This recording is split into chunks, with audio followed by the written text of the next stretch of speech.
travail que nous avons démarré, d'abord par rapport à l'existant, revisiter tous les contrats, toutes les conventions, en dénicher les imperfections, aussi bien sur le plan synalagmatique, contractuel que à la pratique, et poser ces débats sur la table avec nos partenaires.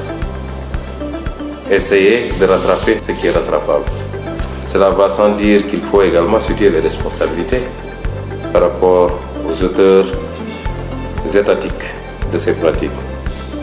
La question qu'on doit se poser, c'est pourquoi l'Afrique reste le seul continent qui ne profite pas de ses ressources naturelles.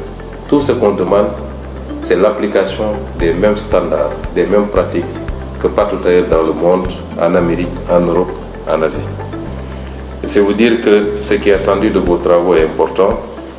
Au-delà des aspects que j'ai soulevés, il y a aussi le renforcement des préoccupations relativement au contenu local, à tout point de vue, et particulièrement pour les entreprises sénégalaises et les PME-PMI. La meilleure prise en compte des responsabilités sociétales et des gains aux collectivités territoriales.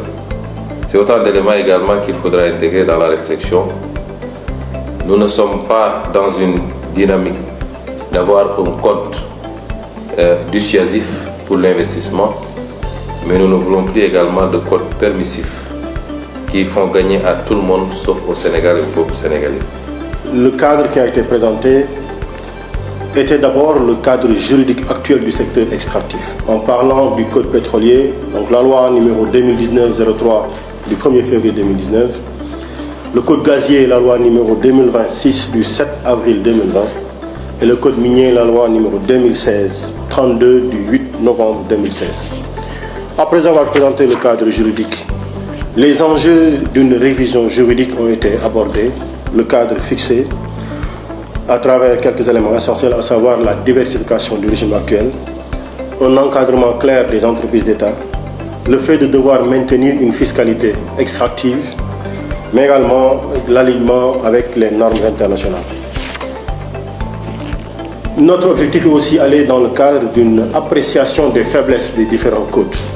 Les faiblesses du code pétrolier ont été posées pour attendre les commentaires, les analyses et le diagnostic qui sera fait par les experts.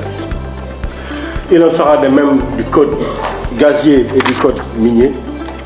Et après l'analyse sur ces faiblesses-là, il sera appréhendé la question de la cohérence intercode à travers les objectifs d'une réforme coordonnée, à travers l'analyse des problèmes d'articulation entre ces différents codes et les lois connexes, d'identifier les incohérences entre code minier et code de l'environnement, de sorte à travailler dans le cadre de jonctions qui nous permettent de lever les contradictions, de constater l'absence d'un cadre juridique unifié pour y apporter les réponses idoines, mais aussi de travailler, puisque nous évoluons dans un monde globalisé, dans un cadre harmonisé, communautaire ou africain, sur l'alignement régional et international, tout en ayant pour curseur fondamental la vision Sénégal 2050, à travers ses objectifs fixés d'une souveraineté économique, d'une justice sociale et d'une transition énergétique. Et après cela, un point sur les propositions de réforme seront diagnostiquées, seront discutées dans le cadre d'une critique objective, en faisant tomber les murs de la défense des intérêts personnels, pour voir une fois, au moins dans le cadre de ce travail-là, un intérêt globalisant dans lequel devra se retrouver tous les intérêts de tous les acteurs. Et c'est pourquoi nous attendons beaucoup de ces travaux. Je ne doute point de vos compétences.